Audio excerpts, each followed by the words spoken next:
Pinagtanggol ni House Speaker Martin Romualdez ang pinsan niyang si Pangulong Bongbong Marcos Jr. kasunod ng mga tirada ng dating Pangulong Rodrigo Duterte at anak niyang si Davao City Mayor Baste Duterte. Panawagan ni Romualdez sa mga Duterte irespeto si Pangulong Marcos.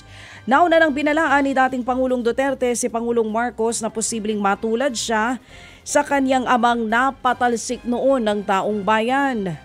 Yan daw ay kung hindi ipatitigil ni PBBM ang mga nagtutulak ng People's Initiative.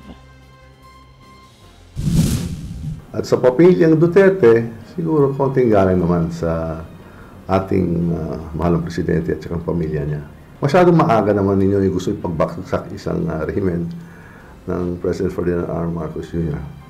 Very popular siya. And he was elected with a bigger mandate than the former president. Kaya igalang naman natin yan.